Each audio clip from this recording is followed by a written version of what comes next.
అందరికీ నమస్కారం. యాదాద్రి భువనగిరి జిల్లాలో ఆలేరు నియోజకవర్గ ఎమ్మెల్యేన బీర్ల ఐలయ్య తమ నియోజకవర్గ అభివృద్ధి కోసం అహర్నిశలు కృషి చేస్తుండని చెప్పాలి. ముఖ్యంగా ఆలేరు నియోజకవర్గ దిశను మార్చేలాగా అతను ప్రాజెక్టులను సీఎం గారితో, గౌరవ ముఖ్యమంత్రి రేవంత్ రెడ్డి గారితో జూన్ 6వ తారీఖు రోజు ప్రారంభించబోతున్నారు.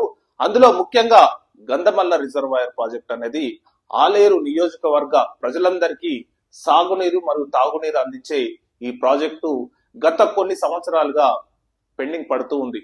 ఎందుకంటే టిఆర్ఎస్ గవర్నమెంట్ ఉన్నప్పుడు అది 9.34 టీఎంసీలతో ప్రాజెక్టు ఈ రూపకల్పన జరిగింది. కానీ కొన్ని అనివార్య కారణాల వల్ల అది 4.32 టీఎంసీలుగా మారడం, తర్వాత ఇప్పుడు బీర్ల ఐలయ్య ప్రజెంట్ గా దానిని కుదించి 1.41 టీఎంసీలతో ప్రారంభించబోతున్నారు. ఎందుకంటే ముఖ్యంగా ఈ విషయంలో చెప్పింది ఏంటంటే ల్యాండ్ అక్విజిషన్, అంటే ఇప్పుడు ప్రజెంట్ గా యాదాద్రి డిస్ట్రిక్ట్ లో ల్యాండ్ తీసుకోవడం అనేది, భూసేకరణ అనేది చాలా కష్టతర సాధ్యం అవుతుంది. సో చాలా ముంపు చాలా గ్రామాలను కోల్పోవాల్సి వస్తుంది. ఇది చాలా ఇబ్బంది అవుతుందని చెప్పి దాన్ని 1.41 టీఎంసీలతో కుదించడం జరిగింది. సో దీనితో ఆలేరు ప్రజల, నియోజకవర్గ ప్రజలకు చాలా మందికి సాగునీరు మరియు తాగునీరు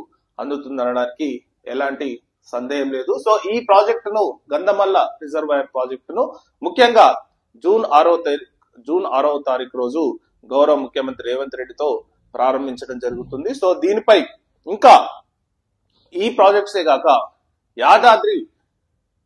యాదగిరిగుట్టలో మెడికల్ కాలేజ్, యాదగిరిగుట్టలో వేద పాఠశాల, ఇంకా అసలు ఒకసారి చూసినట్టయితే గంధమల్ల రిజర్వాయర్ ఒకటి, ఇంటిగ్రేటెడ్ రెసిడెన్షియల్ స్కూల్ ఒకటి, మెడికల్ కాలేజ్ ఒకటి, వేద పాఠశాల ఒకటి, R&B రోడ్లు వచ్చి plus Kolanupaka, Kalvapalli high level బ్రిడ్జిలు, దాతర్పల్లిలో వేర్ హౌస్ గోదాములు, ఆలేరులో మార్కెట్ యార్డ్ గోదాములు, CRR MRR రోడ్లు, యాదగిరిగుట్ట టెంపుల్ అభివృద్ధి, మోటకొండూరులో MPP తహసీల్దార్ పోలీస్ స్టేషన్ భవన నిర్మాణాలకు. సో ఇన్ని ప్రాజెక్ట్స్ యాక్చువల్లీ చెప్పాలంటే ఆలేరును దిశను ఈ ప్రాజెక్ట్స్ అన్ని మారుస్తుందనడానికి ఎలాంటి సందేహం లేదు. ముఖ్యంగా బీర్ల ఐలయ్య ఆలేరు అభివృద్ధి నియోజకవర్గానికి అహర్నిశలు కృషి చేస్తూ ఈ ప్రాజెక్ట్స్ ను సీఎం రేవంత్ రెడ్డితో